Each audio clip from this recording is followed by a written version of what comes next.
السلام عليكم ورحمة الله وبركاته. في هذه الأمسية السريعة بعنوان أساسيات تذوق النعيم.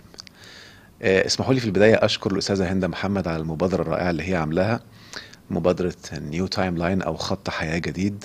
يعني مبادرة رائعة، وأنا يعني شفت كم النية الصادقة في الإفادة اللي فيها، وحبيت الفكرة فقررت الحمد لله أن أنا أكون أحد المشاركين فيها. ويا رب إن شاء الله تكون أمسية النهاردة بالنفع على الجميع.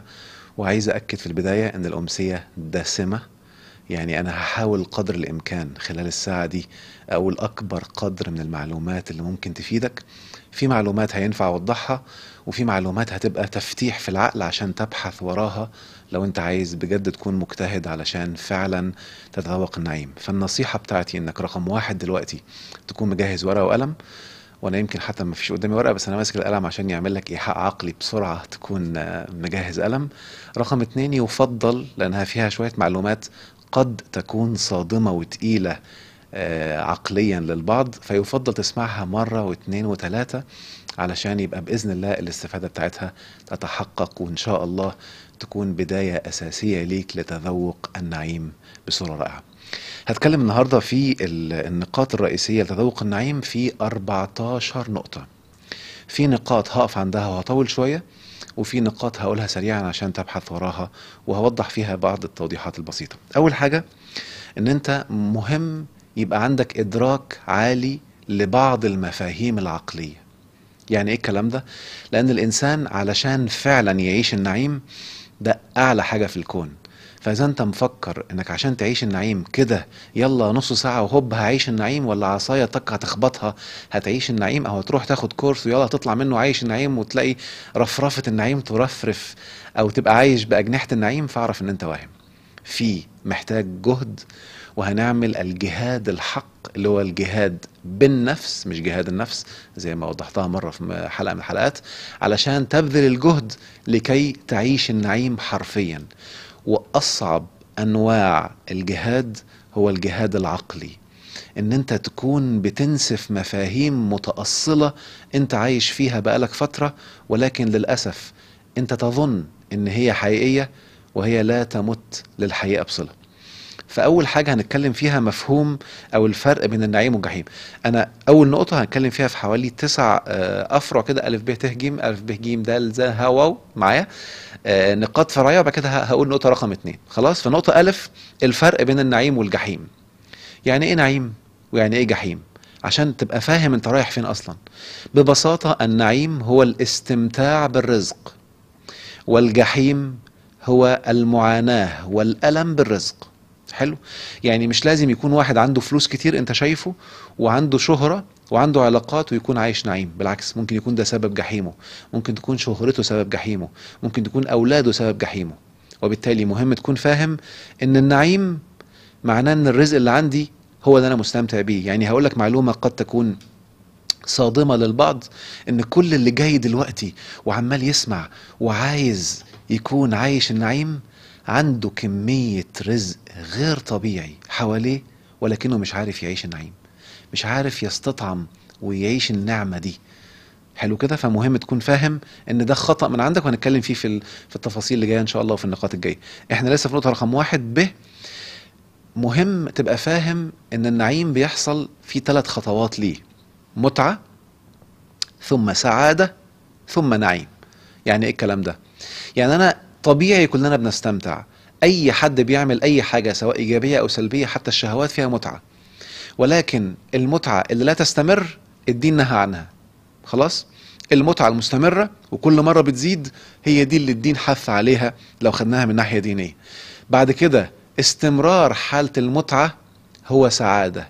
لما العقل يتبرمج على السعادة ويبقى دايما من غير حاجة عايش طعم السعادة، الحالة دي هي حالة النعيم.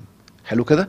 فاحنا ان شاء الله هنعرف مع الخطوات اللي جايه باذن الله ازاي تبقى عارف تمشي بالخطوات دي، عشان اول حاجه تستمتع بالنعم اللي عندك، فتعدد نقاط المتع او اوقات المتعه، فتصبح اقرب للسعاده، ثم تنغمس في السعاده، ثم تنتقل الى حاله النعيم بصوره رائعه.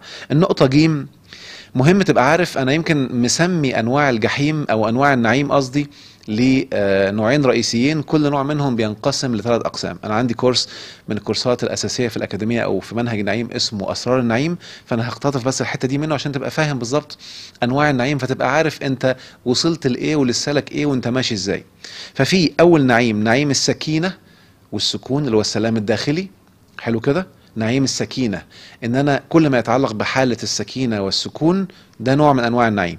في نوع تاني خالص، نعيم البسط اللي هو الوفرة والثراء. يبقى في نوعين من النعيم، نوع سكينة ونوع بسط وثراء. مهم تبقى فاهم بقى ان كل نوع من دول ليهم ثلاث اقسام. اول قسم في نعيم السكينة اللي هو سكون لا توتر، سرور لا حزن، وامان لا خوف. ان انت عندك اول درجة من درجات نعيم السكينة اللي هو انا عايش في سكون، مش متوتر، عندي حالة توتر وستريس كده ولخبطة، لا. رقم اتنين، نعيم السرور، انا دايما مسرور وفي حالة سرور بعيد عن الحزن، والحزن قل في حياتي. رقم ثلاثة، نعيم الأمان، إن أنا بعيد عن الخوف والقلق والفوبيا والرعب والكلام ده كله. دول ثلاث أنواع نعيم، وده بحب أسميهم نعيم داخلي اللي هو نعيم متعلق بالسكينة. ودول الاساسيين اللي بيقدر يحققهم بينتقل بعد كده للنعيم الثاني، نعيم الوفره والثراء. وعايز اقول هنا جزئيه مهمه قوي، ان انا لما بقول لك نعيم السكون، انك تبقى في سكون وفي سرور وفي حاله امان، ما اقصدش 100%. انا بعرفك ان دي درجات، وانت دورك بقى تبدا تجتهد الفتره الجايه في البحث، في المعلومات، في الكتب، في الكورسات اللي هتاخدها، ازاي تحقق اسرع درجه من دول. وكل مره بتقيس انت بقيت فين من السرور، بقيت فين من السكون، بقيت فين من حاله الامان والاطمئنان. النعيم الثاني او الدرجه الثانيه اللي هو نعيم البسط، غنى لا فقر، بسط لا شح، واستخلاف لا استعباد. الغنى بعض الناس فاكرين ان هو متعلق بكثره المال، لا. الغنى هو اول درجة من درجات الوفرة والبسط. يعني ايه الكلام ده؟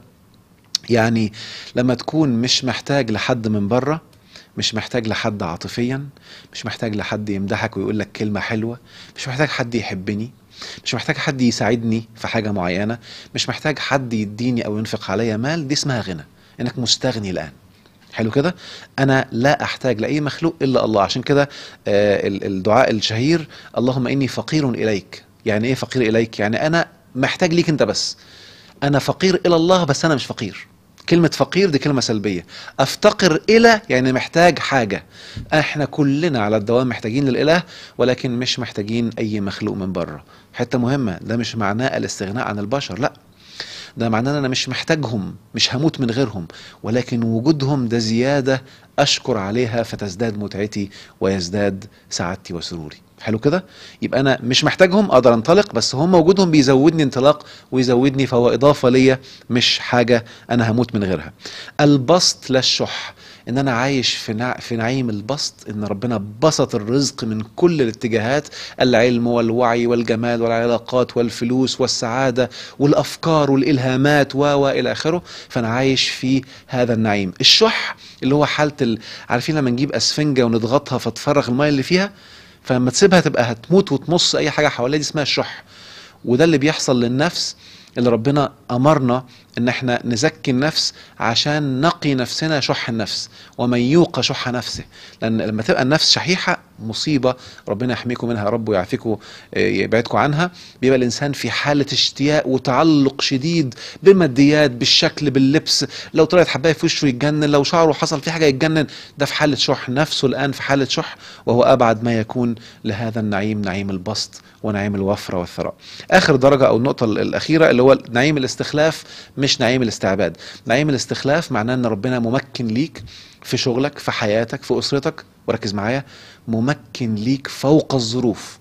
وبالتالي يمكن شوفوا اللي بيحصل في كورونا الان، رغم ان في احداث ورغم ان في كورونا، بس انت مستخلف وممكن وبتعمل اللي انت عايزه وبتنطلق، بتحافظ على اهلك، بتحافظ على بيتك، بس كل حاجة ماشيها بمنتهى الروعة، ولا يمكن شيء يؤثر فيك، بل بالعكس ممكن تكون عمال تزداد رزقا وتزداد وفرة ونفع في الارض، لانك مستخلف. مفيش اي ظرف يستعبدك ولا اي مخلوق في الكون يستعبدك. وده من ارفع واعلى ويمكن محتاج دقه ومحتاج شغل كتير قوي. كذا فتره، هو فتره مش عايز اقول لكم عشان ما تكونش بتطول، يعني هي خدت مني بتاع 4 5 7 سنوات، ولكن لو انت كنت عارف المعلومات بطريقه علميه دقيقه هتاخد منك فتره ابسط ان شاء الله. فساعتها تكون مستخلف بجد، وبالتالي مفيش اي هدف انت عايزه في الكون ايا كان هيبدا او هيقف قدامك نهائيا. حلو كده؟ دول مهم تبقى فاهمهم عشان تبقى عارف وانت بتتدرج في النعيم انت هتتدرج ازاي. النقطه هاء، ودي مهم جدا تبقى عارفها، ويمكن فيها صدمة شوية، وانا واخدها من دورة من الدورات اسمها سحر اليقين. انا بتكلم فيها على اليقين ودرجاته. الفرق ما بين الظن والحق. المعلومة اللي يمكن اول مرة اقولها في محاضرة او حاجة على الملأ فتقبلوها مني، وان لم تتقبلها اعديها، وممكن في يوم من الايام مرة تانية في حلقة تانية اشرحها بالتفصيل. كل ما يتم تقديمه من دورات في مجال الوعي والتنمية البشرية يندرج تحت مسمى الظن إلا قليل جدا. وأنا واحد لف، يمكن مش عايز أقول لف العالم، لفيت جزء كبير من العالم وأخذت دورات عند معظم الأسامي الكبيرة، كله بلا استثناء إلا قليل يندرج تحت كلمة الظن بالمعنى الحقيقي بتاعها، مش بالمعنى اللي عندك. يلا نعدل مفهوم الظن.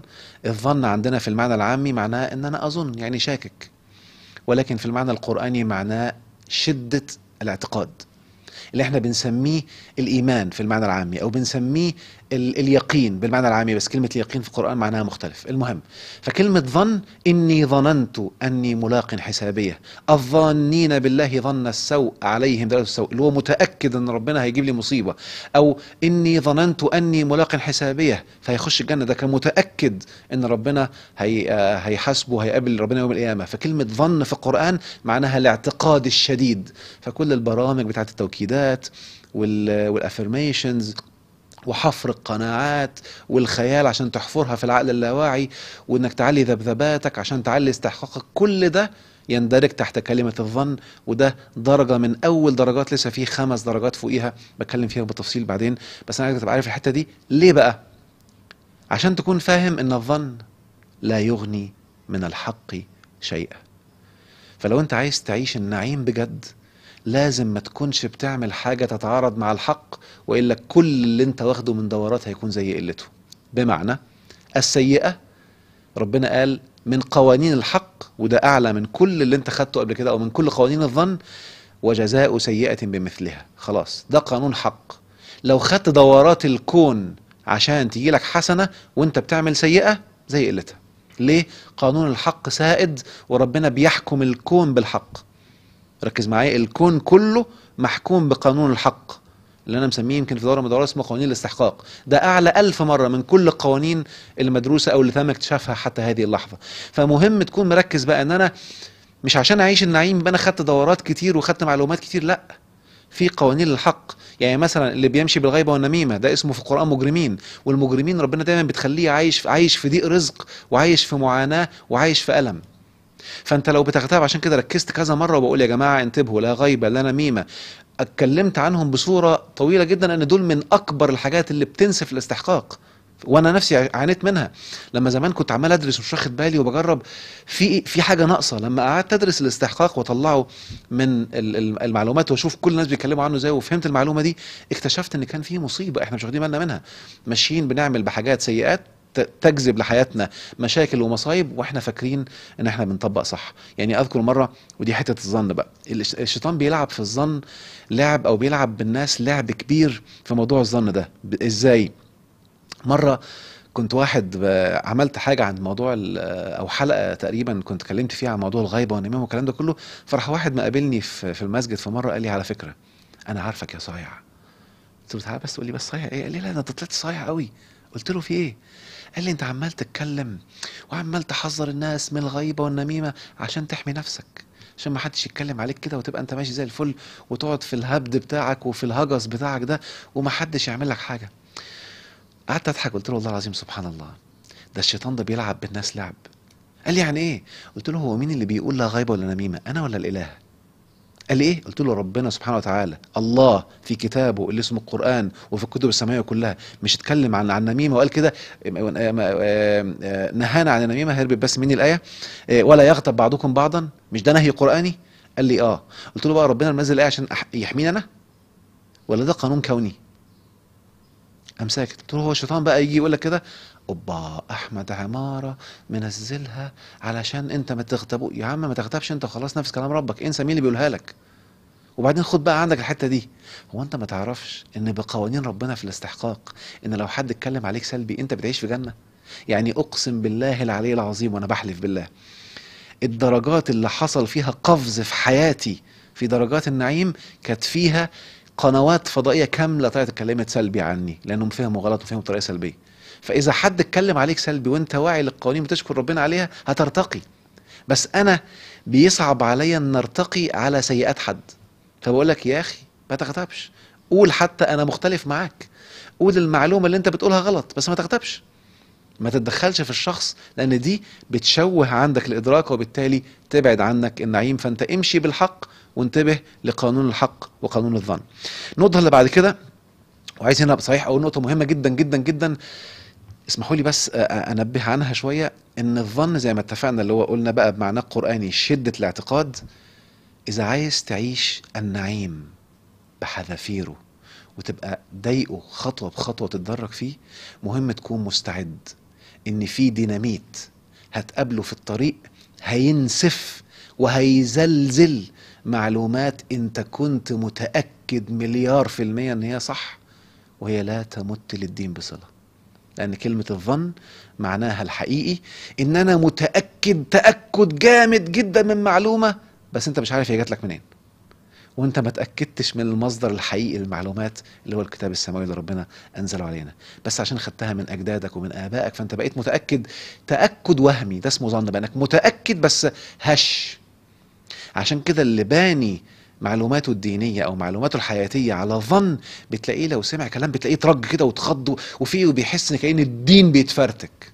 تعرف إنك بانيه على هش، على حاجة هشة وظنون وليست يقين وإيمان خالص أو إيمان راسخ، او اللي ربنا سماه في القرآن الراسخون في العلم. الراسخ في العلم راسخ عنده اساس. الظن بيتهز بسرعه ويتخض ويقول لك انا شكلي هبعد هسيب الدين هخلع، فيتخض بيحس ان بيترج لو في معلومه اكتشف انها غلط او حد شككه فيها وهو مش واخد باله.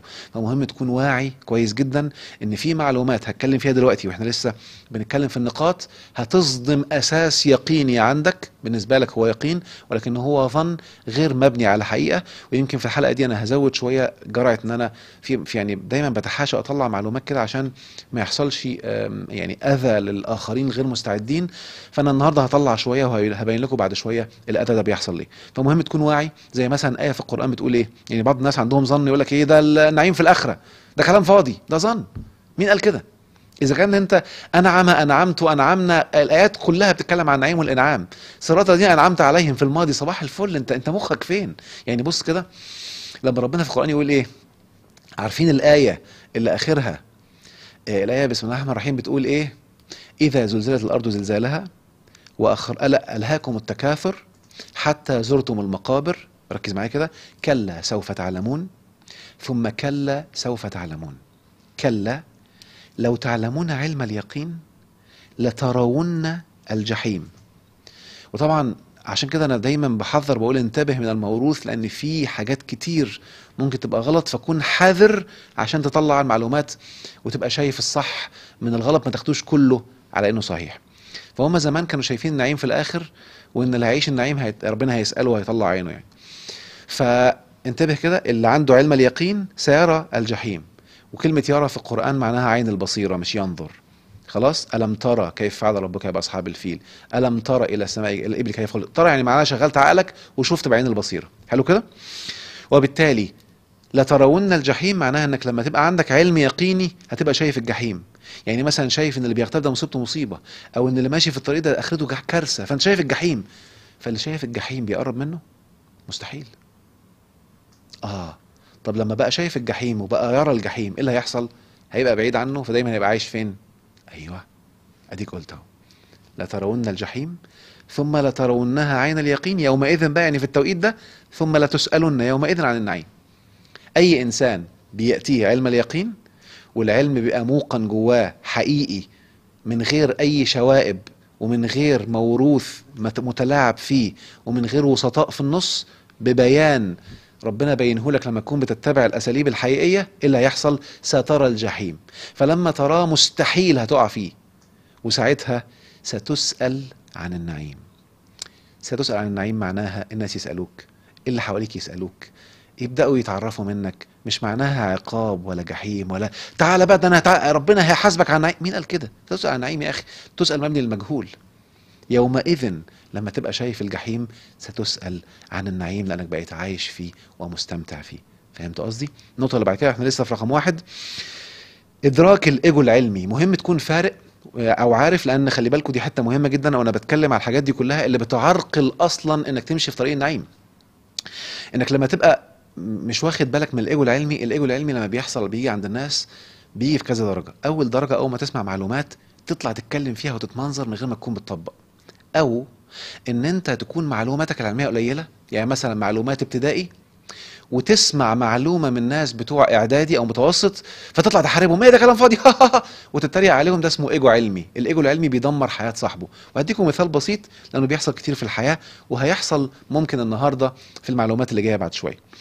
تخيلوا طالب في ابتدائي، فهو المعلومات العلميه اللي عنده في الرياضيات ان هو 5 ناقص 9 ما ينفعش، لان ال5 قليله وال9 كبيره.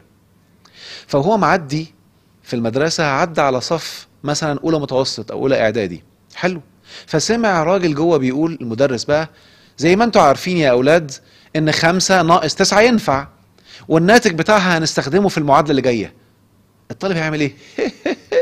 الغبي المتخلف بيقول لك 5 ناقص 9 ينفع، ده ألف ب ت، ويطلع يروح لزمايله اللي في ابتدائي اللي هم أصلا ما درسوش رياضيات، الحقوا ده بيقول لكم 5 ناقص 9 ينفع. ما عندهمش مخ الأغبياء، ما تبطلوا هبد بقى، ما تبطل تخريف بقى. فبتوع إعدادي بيبصوا عليه مسكين مش فاهم، فبيسيبوه بيخبط كده. فعود نفسك لما تلاقي معلومة مش راكبة في دماغك، معلومة مش منتبه ليها، بلاش تطلع تهاجم، بلاش تطلع تتكلم، لان بيبقى شكلك وحش قوي للمستويات الاعلى منك، لانك انت بتهاجم. دي من السمات اللي بتلخبط الدنيا. ممكن تكون بتسمع للشخص اللي بتاخد منه محاضرة او بتقرا له كتاب، فتلاقي معلومة ما دخلتش دماغك، ممكن يبقى هو غلط، ممكن تبقى انت غلط. المهم انك ما تطلعش تتكلم كلام سلبي، لان ده بيعرقل لك الادراك. قول ممكن اكون انا مش فاهم، طب اتبين او استفسر، عرفت استفسر كان بها، ما عرفتش اسأل، ناقش، حطها محل اختبار، مش هوب لا، لان الشيطان بيلعب لعبة في الحتة دي لمنعك عن النعيم. خلي بالك، اللي عايش النعيم دخل الصراط خلاص، والصراط طبعا في موروث فيه كلام فاضي وكلام سلبي وشعره وكلام فاضي من ده، وانا بتكلم فيه عنه بالتفصيل. الصراط ده مجال ربنا سبحانه وتعالى وضعه في الكون، ان ربي على صراط مستقيم، وبالتالي الشيطان قاعد بيمنع الناس من الوصول لهذا الصراط يوميا ولحظيا. حلو كده. والصراط بتكلم فيه بالتفصيل في كورس اختراق المجال الطاغي. المهم ان الشيطان قال ايه؟ لاقعدن لهم صراطك المستقيم. كل اللي بيعمله الشيطان انه ما يدخلكش الصراط، لان اللي بيدخل الصراط بيتدرج يوميا في النعيم، وبالتالي هو قاعد بيوسوس لك، بيخليك طالع كلام سلبي، بيخليك تمشي بالظن، تفكر كلام سلبي، تتمنظر بالعلم اللي عندك، تتمنظر بينك ده فلان غلطان ده فلان غلطان، تتريق على الناس، على الحكومات، على السياسيين، تنظر، تقعد تنتقد. فكل ده من موانع النعيم. فانتبه، لان ده بنسميه الايجو العلمي، سواء جه في الدين، سواء جه في الاخبار، ده انا عارف عندي خبر، نظريه المؤامره، وهوب تقعد تعمل الكلام ده كله. كل ده ايجو علمي، وانا للاسف شايف مدربين بيعملوا الكلام ده كله. فانتبهوا، لان ده من معرقلات النعيم، نظريه المؤامره بقى، واحنا الصح وهم اللي غلط واحنا اللي فاهمين. احذروا جدا من الناس اللي بيعملوا كده، لان ده كلام للاسف بيعرقل النعيم، وهتلاقي بيلخبط حياتك وبيعرقل لك اهداف كتير في حياتك وانت مش واخد بالك. طيب، اخر نقطة هتكلم فيها في الجزء رقم 1، انك مهم تكون فاهم ان دخول الجنة بيبدأ من هنا قبل هناك، وان درجتك هناك من الدرجة اللي انت هتوصل لها هنا. وانا عارف ان في لبخ كتير، ويمكن عشان يعني انا من كميه المعاناه، انا ازعم ان انا درست الدين من صغري. انا من صغري واحنا بندرس دين لما كنا في الازهر، بعد كده طلعت رحت الجامعه في السعوديه برضو الازهر بتاعهم هناك. فانا دراستي من اول ابتدائي لغايه الثانوي، لغايه ما اتخرجت قصدي من الجامعه، وانا دراستي دينيه. فخدنا كميه حاجات ولفينا على كميه معلومات غير طبيعيه. عشان كده أخذت عهد قدام ربنا سبحانه وتعالى إن أي حاجة تبعد الناس عن النعيم أو عن السعادة أو عن معرفة الإله الحق، يا رب لن أخشى فيك لومة لائم، وهخبط واللي يحصل يحصل. المهم إن أنا هبقى جاي يوم القيامة لما هموت كده، أنا عايز أقف يا رب، والملائكة ساعتها تشهد، وملائكتك تشهد، والناس اللي اتبعوا أو سمعوا أو فكروا وبقت حياتهم جنة يشهدوا، والباقي ما يفرقش معايا. ليه بقول الكلام ده؟ لأن كلمة الجنة، ودي من أكبر الكذب في الموروث، إن كلمة الجنة أوهموا الناس إنها في الآخر، وإنها إنك هتقعد تشتغل هنا وهوب تاخد الجنة في الآخر، ويلا عيش في الجحيم، وهنا جحيمهم والجنتنا في الآخر، وإن الكفار هم اللي جنتهم هنا، وشوية حاجات كتير ليس لها أي أساس من الصحة. فالإنسان بقى متبرمج إن الجنة دي في الآخر، ويسمع كلمة نعيم أعوذ بالله، ده دنيويين، ده ماديين. يا عم بس بالراحة، ده عرقلة في الدماغ، أنت ماشي بالظن فانتبه. هقول لكم بعض الحاجات كده بسرعة، وهدي خبطة سريعة هنا. بصوا الآية دي كده: للذين أحسنوا الحسنى وزيادة، للذين أحسنوا الحسنى وزيادة، ولا يرهق وجوههم قتر ولا ذلة. يعني عمره ما هيدوق الذل، ولا وشه هتلاقيه، في ناس كده بيباع عليهم الذل، أو وشه بيباع عليه المشاكل أو الجحيم. خلاص؟ أولئك أصحاب الجنة هم فيها خالدون. هو هنا بيتكلم عن أنهي جنة؟ الجنة اللي في الآخر ولا الجنة اللي هنا؟ فكر، هي لسه مش باينة. بص بقى السيئات: والذين كسبوا السيئات جزاء سيئة بمثلها وترهقهم ذلة. ركز معايا كده بقى: وترهقهم ذلة، يعني عايشين في ذل، وتلاقيهم مساكين، اللي احنا بنسميه في علم النفس عايش في دور الضحية ومتمسكن. خلاص؟ وترهقهم ذلة ما لهم من الله من عاصم، كأنما أغشيت وجوههم قطعا من الليل مظلمة. من وجهة نظري دي الهالات السوداء والبقع اللي بتكون في الوش الغريبة دي. خلاص؟ أولئك أصحاب النار هم فيها خالدون. هو هنا بيتكلم عن أنهي نار؟ النار الجحيم اللي احنا بنسميها النار النفسية، ولا بيتكلم عن نار الآخرة؟ هيبان. بص بقى تكملة الآية: ويوم نحشرهم جميعا ثم نقول الذين أشركوا. يعني بيتكلم على الدنيا، وبعد كده بقى بيكمل ويوم نحشرهم. يعني كل ده جميل قبل يوم الحشر. هيبقى خالد في الجنة هنا أو خالد في النار هنا، ملوش يعني. لما ربنا يقول الآية هنا بسم الله الرحمن الرحيم: ما له من الله من عاصم، اللي احنا بنسميه باترن، كل ما يطلع من حفرة يقع في دحضيرة، كل ما يطلع من مشكلة يقع في مشكلة. ليه؟ ما لك من الله من انت بتعمل حاجة غلط، بتعمل سيئات، انسى. خد كل دروس الدنيا، اعمل كل الدورات والتدريبات، هتلاقي نفسك بتلف تلف وتقع، تلف تلف وتقع. ليه؟ ما لك من الله من عاصم، انت بتعمل سيئات، فهتعيش الذل. انسى، ده حق بقى، ده قانون حق، وهتبقى خالد في النار دي لغاية ما تعمل اللي يخرجك منها. حلو كده؟ عشان كده كلمة خالد مش معناها إلى الأبد، كلمة خالد معناها لغاية ما القوانين تنتهي اللي بتخليك تبقى خلدت. عارف لما أقول لك أنا خلدت إلى النوم، مش معناها أفضل نايم طول حياتي. معايا؟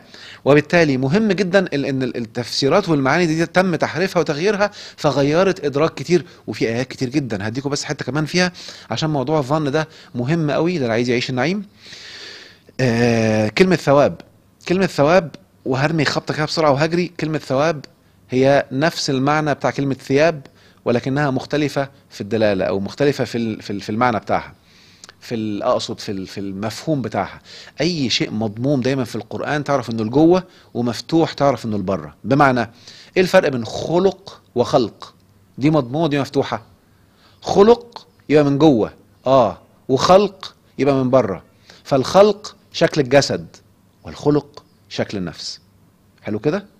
الخلق مفتوحه تبقى للخارج، شكل النفس شكل الجسد من بره. خلق جميل الخلقه معايا، الخلق بتاعه جميل. ربنا بيقول تبارك الله احسن الخالقين، الذي احسن خلق خلق بسم الله الرحمن الرحيم خلقنا الانسان في احسن تقويم.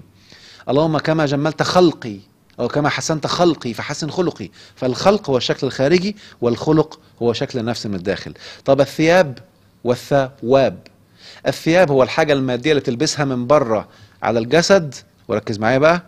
والثواب هو الحاجة اللي بتتلبس جواك على النفس وبتبقى عايش فيها، وقد تكون إيجابية وقد تكون سلبية. الموروث بيطلع كلمة ثواب على أنها كلمة حلوة، ولكنها فيها سلبي وفيها إيجابي. ممكن تبقى لابس ثواب أو مثوبة عندك مصيبة سودة وتعيش فيها، كأنك لابس جلابية سودة معبية بمشاكل طول حياتك وعايش في الجحيم. ففي ناس ثوابهم ألم، فلابس يعني مثوبة كده ألم، مثوبة غم، مثوبة ألم عايش فيها طول حياته ومش واخد باله. وفي إنسان مثوبة راحة، حسن الثواب. عشان كده في آيات، وركزوا معايا في الحتة دي، بتقول بسم الله الرحمن الرحيم: إذ تصعدون ولا تلوون على أحد والرسول يدعوكم في أخراكم فأثابكم غما بغم لكي لا تحزنوا على ما فاتكم ولا لكي لا تحزنوا على ما فاتكم ولا ما أصابكم. عايز أقول بسرعة عشان الوقت عمال يجري. فمهم جدا أثابكم غما بغم، يعني كأنك لبست ثوب من الداخل كده غم بغم، علشان انت عملت حاجات معينة تكون واخد بالك منها. مش معناها ان ربنا ان الغم دي، بعض الناس سمعتهم بيقول لك الغم ده حاجة جميلة والغم ده نعمة، وبيروجوا لكلمة الغم على انها حاجة حلوة.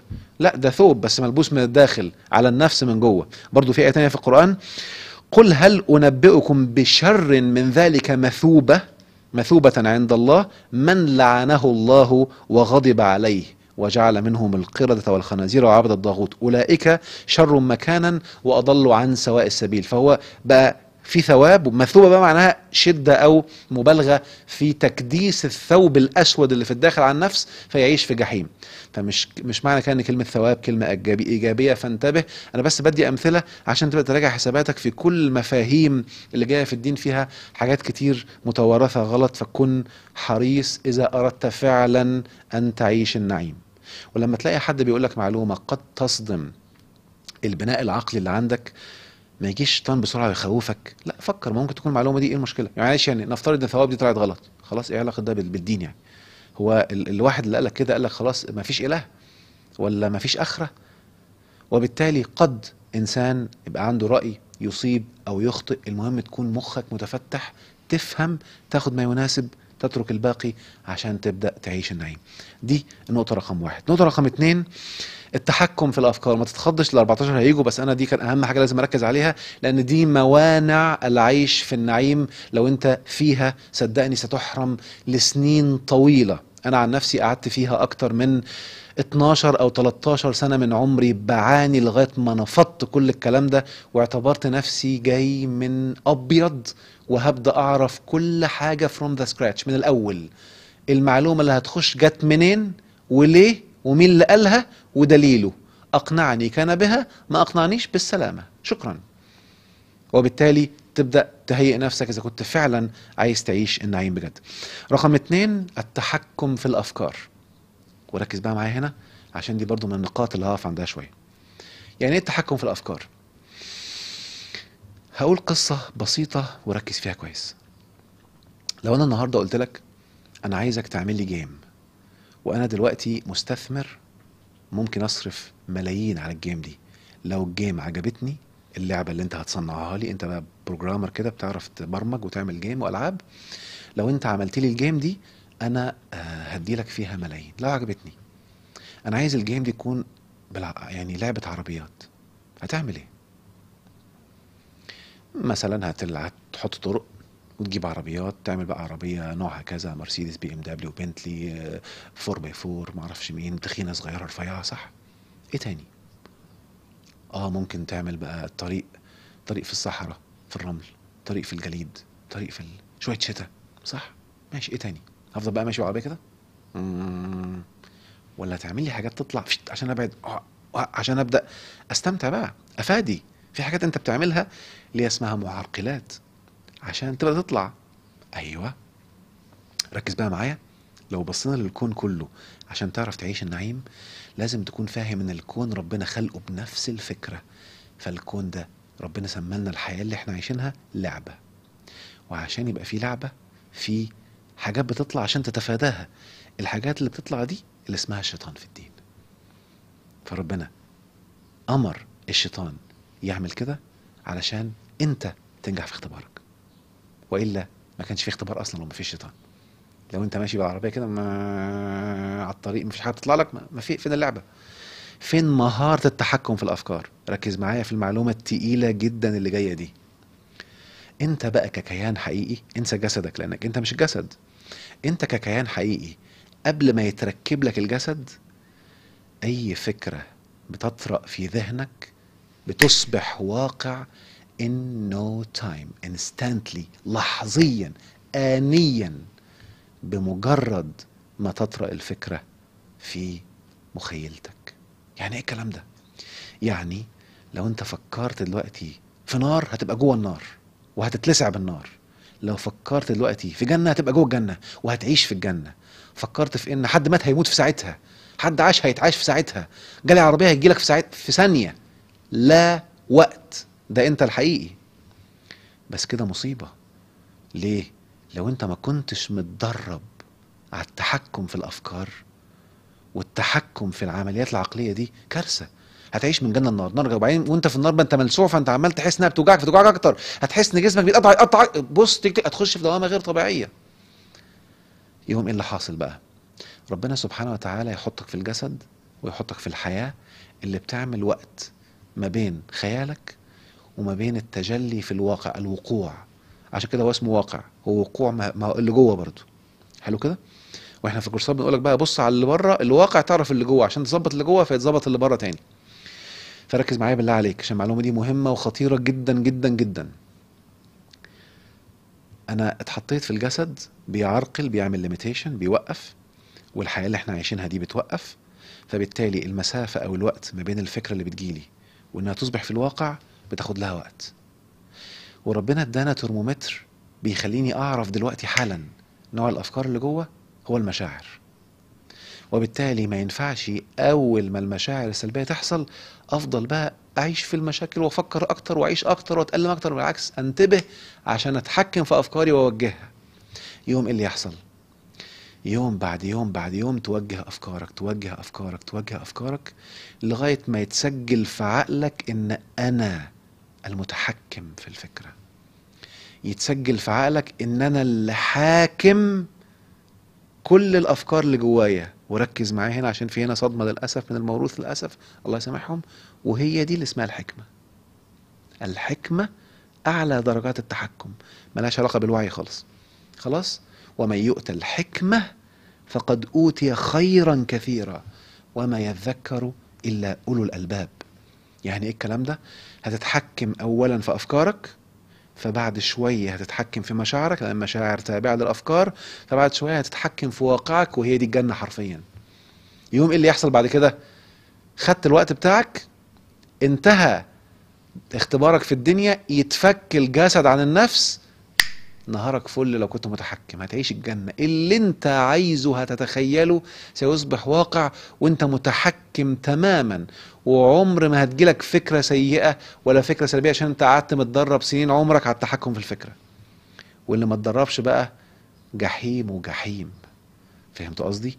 وهيخلق جحيم اعلى مما كان يتخيل او يتصور. وكل ما يتألم ويفكر اكتر هيجيله اكتر، ان كل ما يتخيل ما فيش ليميت، اللي هيتخيله هيحصل في لحظتها وفي ساعتها. فكون منتبه. عشان كده ركز معايا وتأمل دلوقتي. هتلاقي كل تعاليم الدين في كل الكتب السماوية هي تحكم في الافكار. الصلاة انك تفصل عن اللي حواليك وتتحكم في افكارك وما تسرحش، وتفضل قاعد مركز في اللي بتقوله، مستشعر الهك، تستشعر الجنة عن يمينك والنار. كله تحكم في الافكار، ما تسرحش. لكن احنا ما بنستفدش منها للاسف الا قليل طبعا. يقول لك طب تعالى بقى الصيام، ايه؟ ما تاكلش اللي بتحبه، مش هاكله طول اليوم، يلا. فالافكار مش انا متحكم في الافكار، مش هاكل، انا اللي بعمل كنترول. الحج، العمر، كله. هتلاقي لو فكرت بهدوء في كل المعلومات الدينية والتشريع الدينية، هتلاقيها في الآخر كلها بتقود للتدريب على نوع معين من التحكم في الأفكار وبالتالي التحكم في المشاعر. يعني الصيام زي ما قلت من شوية، والصيام خلاص داخل اهو بعد أقل من أسبوعين، بيوقف أعلى شهوة اللي هي شهوة الأكل. وعلى فكرة شهوة الأكل أعلى من شهوة الجنس، فأنت موقف شهوة الأكل، فالشهوة عندك عالية جدا والانفعال ممكن يعلى. لا هغضب ولا هتنرفز ولا هاكل، انا عامل كنترول عشان انجح في الاختبار. وبعدين يجي لك شيطان يديك فكره سلبيه، ويجي لك ملك يقول لك فكره ايجابيه اللي بنسميه الضمير، هتسمع كلام مين؟ انت اللي بتختار. فلو انت قعدت تستمع للافكار السلبيه كتير هتنجرف وراه، وهيتسجل في عقلك ان المصدر ده هو مصدر الكلام المؤتمن او الموثوق فيه، فهتنجرف بسرعه. فمهم تكون واعي ان رقم 2 اذا عايز تعيش النعيم تتدرب على الكنترول، على التفكير، تعمل مديتيشن، تعمل تدريبات توقيف افكار، اقرا بقى ودور في الحته دي. لازم اوقف افكاري وانا اللي عامل لها كنترول، لان ده من اخطر اخطر اخطر معلومات اللي عايز فعلا يعيش النعيم. النقطه اللي بعد كده، انت المسؤول. انت المسؤول يعني ايه؟ يعني اي تفصيله بتحصل في حياتك انت بقيت فاهم بقى ان الواقع هو وقوع اللي جواك، وبالتالي انت مسؤول مسؤوليه تامه عن كل الواقع اللي انت عايشه. لما يرزقك الله الحكمة، وبداية الحكمة التحكم في الأفكار زي ما قلنا، ثم التحكم في المشاعر، ثم التحكم في الواقع، فساعتها ايه اللي هيحصل؟ ممكن حد يجي له فكرة بقى. شوفوا عشان كده في الأول قعدت أكلمكم على موضوع الظن وموضوع الحق. حد يجي له فكرة، طب والقدر، طب والمكتوب، طب وكذا. ما احنا اتفقنا بقى، انسى المعلومات اللي جايه لك من الموروث وعيد حساباتك فيها تاني، قد تكون هي غلط. يعني أنا هقول لكم معلومة بسيطة جدا هيشرح لك يعني ايه المكتوب والقدر في ثواني. النهارده لو جبت موبايل زي ده مثلا، الموبايل ده أبل أو سامسونج حتى، هو انا هقدر اعمل حاجه هنا على الموبايل غير المكتوب؟ يعني انا النهارده لو طلعت كده رفعت لفوق، اللي هيحصل لي ايه؟ المكتوب، صح؟ هيحصل لي حاجه غير المكتوب؟ يعني هم كاتبين اللي يرفع لفوق يزمر، وانا رفعت فوق ما زمرش مثلا؟ ما هو انا لما ارفع لفوق هيظهر لي اللي مكتوب. يعني ايه اللي مكتوب؟ المتبرمج، متبرمج لما يرفع لفوق يحصل كذا. فانا مستحيل يحصل لي غير اللي مكتوب من ابل او من سامسونج. النهارده كتبت الباسورد غلط، هيحصل لي اللي مكتوب اللي هو ايه؟ عيد. طب دخلتها 3 مرات، هيحصل لي اللي مكتوب اللي هو ايه؟ تك تك، ويسيب الموبايل دقيقه لغايه ما ترجع تاني. ما ده اللي مكتوب.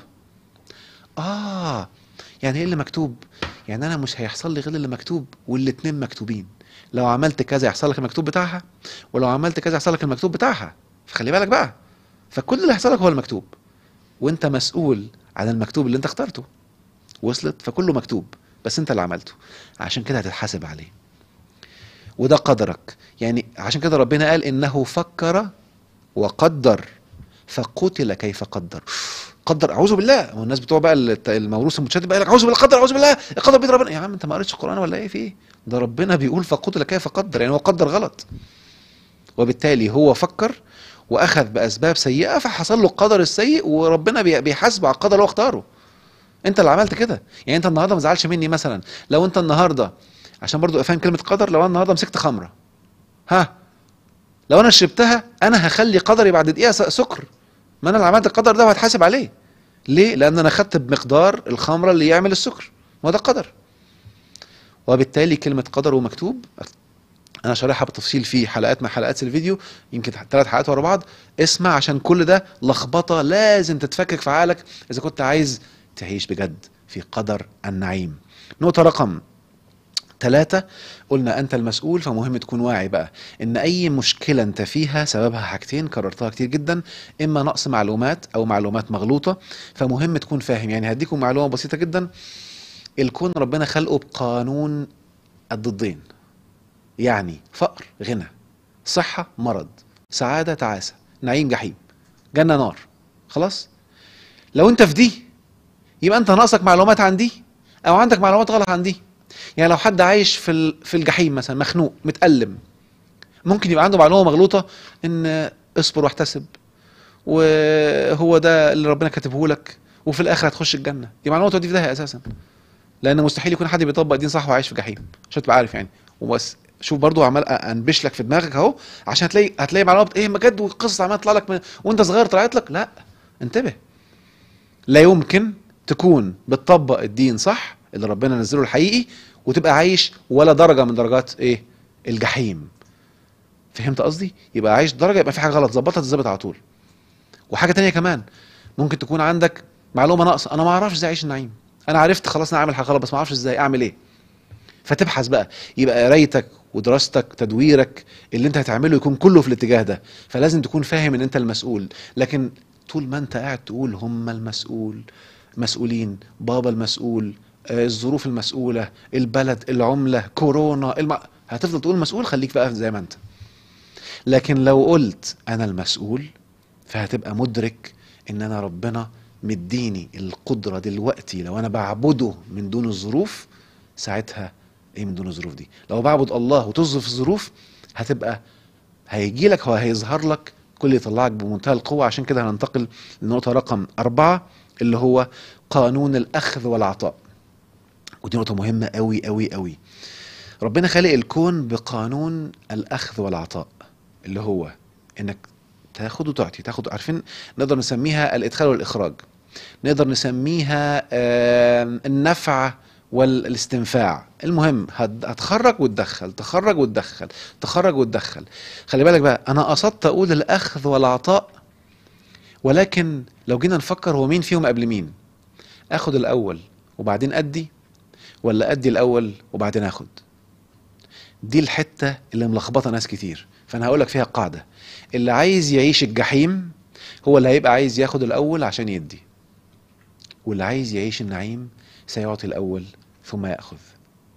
اللي عايز يعيش الجحيم هياخد ياخد ياخد ياخد من غير ما يدي، أو يدي يدي يدي يدي يدي من غير ما ياخد. ياه، يدي يدي من غير ما ياخد.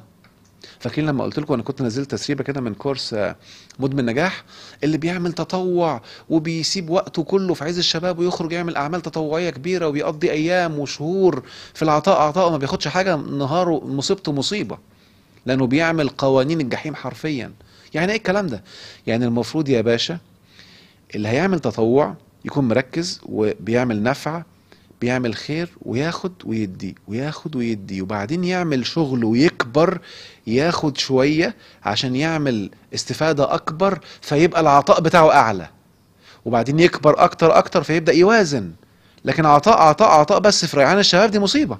وبالتالي مهم تكون واخد بالك من القانون ده. برضو حاجة تانية، في ناس بتتكسف تاخد، لا لا لا بالعكس، انت لو ما اخدتش هتوقف قانون الاخذ، فهتلاقي دايما كل ما تبقى عايز اخذ مادة او مشاعر او اهتمام بالاخرين ما بيجيلكش. ليه؟ لانك موقف مبرمج الكون حواليك على عدم الاخذ وانت مش واخد بالك. ده حتى في قصة دايما بنقولها كتير في قوانين الاستحقاق، ان سيدنا موسى لما كان ماشي ولقى بنتين عاوزين يسقوا، عمل ايه؟ مش دخل سقاهم؟ ايه اللي حصل؟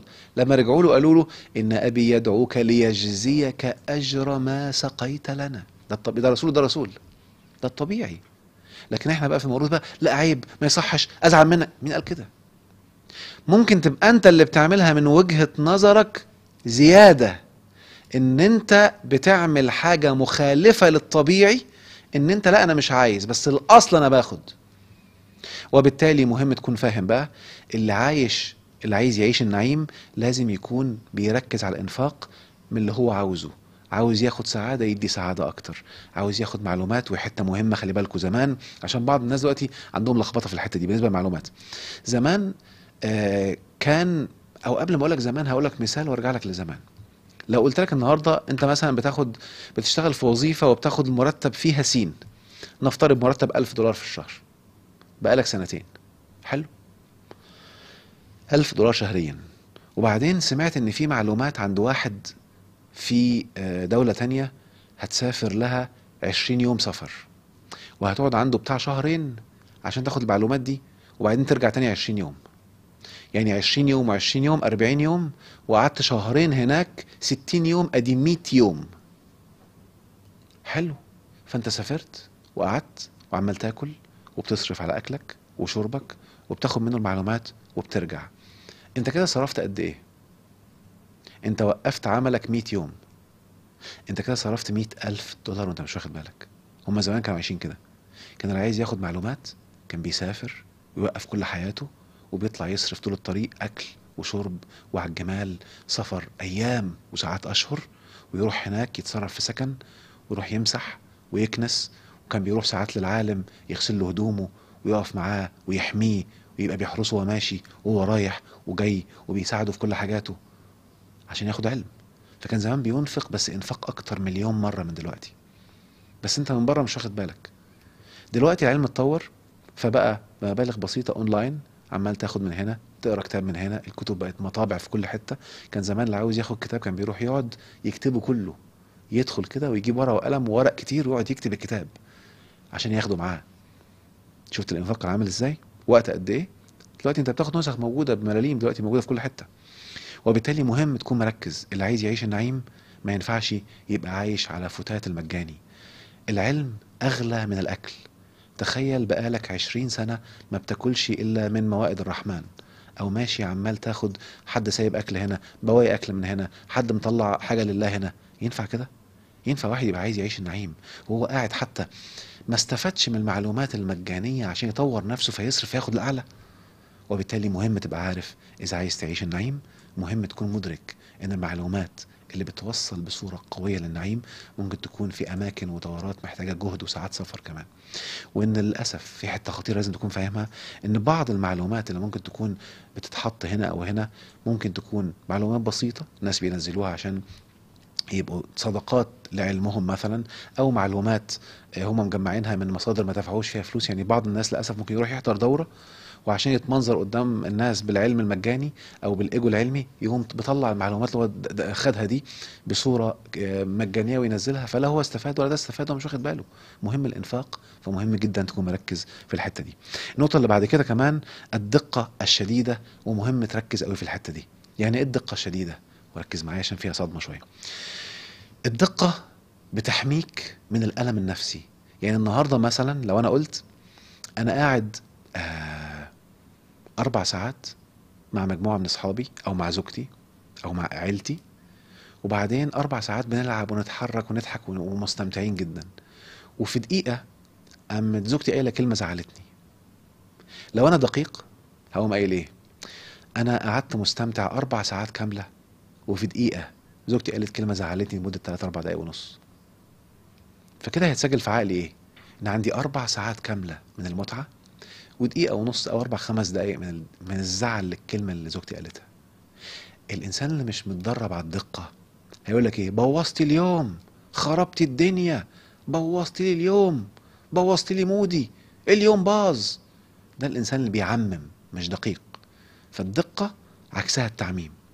الدقة دي بقى ايه رأيكم لو قلت لكم انها امر قرآني اسمه القسط؟ القسط، القسط ده من اخطر الاوامر الدينية اللي للأسف ما بسمعش حد بيتكلم فيها كتير. وعكس المقسط القاسط. القاسط اللي بيولع الدنيا. عشان كده ربنا قال واما القاسطون فكانوا لجهنم حطبا. ايه شفت عمل كذا. يعني ممكن يكون بيسمع رأي لفلان احد الناس، بيسمع له بقاله 4 5 6 7 سنين، ويجي في مره يسمع راي ما يعجبوش، هوب ده انت طلعت مصيبه، سقطت الاقنعه. يا عم في ايه؟ ما الراي ده ما عجبش، خد الحلو وسيبك من الباقي. وبالتالي لو عقلك ومنهجيه عقلك متبرمجه على انك تكون دقيق، من المقسطين تكون فاهم الحته دي كويس قوي. هقول لك حته كمان مهمه عشان موضوع القسط ده، لان ربنا سبحانه وتعالى بيحاسبنا في الاخر بميزان القسط. ودي حته عشوائيه ناس عايشين فيها، يقول لك ايه يا عم اعمل كويس كده وروح في الاخر موت وانت ساكت تخش الجنه. ده تخريف، كلام فاضي. اوعى حد يضحك عليك كده وتروح في الاخر تلاقي مصيبه. ونضع الموازين القسط ليوم القيامه بالتفصيل الممل، فما يعمل مثقال ذره خيرا يرى. فانت شوف كميه الخير اللي بتعملها تحاسب عليها هنا قبل هناك، والشر لو عايز تعيش جحيم انت حر. وبالتالي مهم تبقى فاهم بقى ان من القسط انك تبقى فاهم ان القسط والحق هما القوانين اللي ماشيين في الكون. العدل، يعني خليني اقول جمله انا يعني بقولها بقالي اكتر من 5 سنين في الكورسات، ودي اول مره حتى اللي بيحضروا معايا هيتصدموا لان هم عارفين ان هي لو طلعت بره ممكن تعمل مصيبه. بس انا يعني هقولها عشان اديكم بس مثال للفرق في الوعي ممكن يعمل ايه. الناس اللي بياخدوا معلومات ابتدائي ومعلومات متوسط. حرام شرعا تسمي ربنا العدل. ايوه فكر فيها. يعني من قوانين الحق حقيق على الا اقول على الله الا الحق، والله لم يسمي نفسه العدل، لان معنى كلمة العدل في القرآن معناها المساوي. يعني النهاردة مثلا لو انا خدت الموبايل ده بتاعك، خدته كسرته لك، فلازم العدل اديك ما يعادله. فلو خدت منك مبلغ ده عدل ده. وبالتالي ربنا قال ان الذين كفروا بربهم يعدلون، يعني عنده حد في مخه يعدل الاله. فمش من اسماء الله العدل، ولكن اسم الله الحق. العدل ربنا امرنا احنا واحنا بنحكم نحكم بالعدل، لكن الحاكم بيحكم بالقسط وبيحكم بالحق. عشان كده الحكام والانبياء اللي كانوا حكماء او يحكموا عندهم سلطة باور، ربنا امرهم يحكموا بالحق. فكن واعي للحتة دي. النقطة اللي بعد كده رقم 6، العفو ثم الصفح. مهم تكون واعي ومركز كويس قوي ان انت كل ما كنت بتعفو معناها ان انا ما حاسبتش الانسان، مش هعاقبه، مش هنتقم منه، خلاص، بس ممكن ما اتعاملش معاه تاني، خلاص انا مش هحاسبه بس مش عايز اتعامل معاه. انت اسمك عفو الان. صفح معناها ترجع معاه كانها صفحه بيضة. فاذا عايز تعيش النعيم بجد مهم تكون عندك مهاره العفو. ولا يمكن حد ماشي بالغيبه والنميمه يعرف يعفو اساسا، لانه دايما بيغتاب الشخص لانه من جواه غل تجاهه، وبالتالي ما بيعرفش يعفو او يصفح، ما بيعرفش يعيش النعيم. وابحث بقى بعمق اكتر في النقطه دي. النقطه اللي بعد كده، النقطه رقم 7، البحث عن اليسر. ايه رايك لو قلت لك ان اللي قاعد يقول انا عشان ازود رزقي لازم يطلع عيني واشتغل في 6 شغلانات واعمل كذا واعمل كذا واعمل كذا، هو الان كذب بكلام من ربنا في الكتاب، وبالتالي هيعيش الجحيم. لان ربنا قال يريد الله بكم اليسر ولا يريد بكم العسر.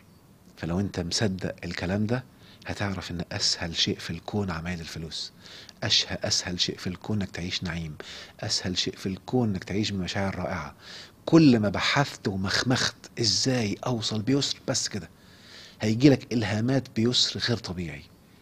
ودلوقتي احنا في عصر التكنولوجي والانترنت. اهو مين كان يصدق، انا قاعد في بيتي اهو في العزل بيسر، ممكن اطلع على الانستجرام وبيسر ربنا خلاني ادخل اونلاين اجيب المايك ده من امريكا، وبيسر نجيب السوفت وير اللي عامل ده مخليني اطلع انستجرام وفيسبوك ويوتيوب في نفس الوقت بمنتهى اليسر.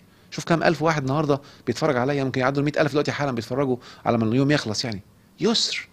وبالتالي تخيل بقى لو انت بتفكر بنفس الطريقه في الافاده وفي النفع وفي الشغل والبزنس. خدها قاعده وفكر فيها كويس قوي.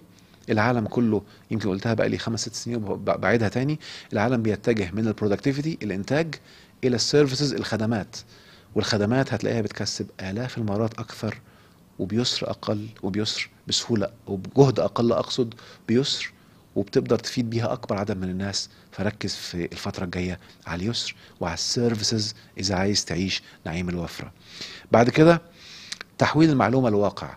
المعلومات من غير ما تحولها لواقع زي قلتها. المعلومه خلقت لتكون واقعا، قبرك للمعلومه هيخليها زي قلتها. ففي بعض الناس تلاقيه لما يعرف معلومات جديده يبقى قاعد مستني، ها فين الجديد فين الجديد. طب ثانيه واحده، وانت طبقت القديم؟ ما انا عارفها. طب انت طبقتها؟ لا، زي قلتها. فمهم اول ما تسمع معلومه تبقى عندك جدول كده كاتبه او دفتر بتحط معلومات اللي هتطبقها، مش مجرد جري وراء المعلومات. وبالتالي هتضيع وقت كتير جدا من حياتك، هتحمي او هتحرم نفسك من نعيم كتير.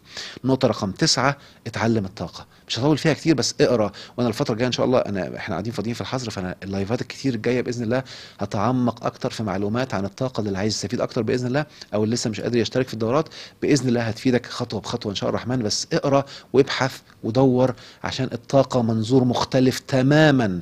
اللي مش دارس طاقة عايش في 1% بس من الوعي الحقيقي اللي يعيشه في الجنة. فانتبه، 1% دي كلمة مبالغ فيها كمان، ده هو أقل بكتير. نقطة رقم 10، يعيش بالإحسان. وأنا عامل فيها محاضرة كاملة اسمها طاقة الغنى والرزق، هتلاقي موجود فيها على اليوتيوب. إحسان معناه ببساطة إنك لما تيجي تعمل حاجة كل مرة حسن فيها، طور فيها. الإحسان بيضفي نعيم وبينمي عندك مهارات في العقل غير مسبوقة، فبيخليك تعيش وتستحق النعيم بجد. إحسان حتى مع الزوجة، يا زوج ويا زوجة، النهاردة بتعاملوا بعض زي امبارح ولا بتحسنوا؟ تخيل بقى لو كل يوم بتحسن مع بابا مع ماما مع اللي حواليك، هتبقى حياتك عاملة ازاي؟ من أهم أسباب النعيم الإحسان كل يوم.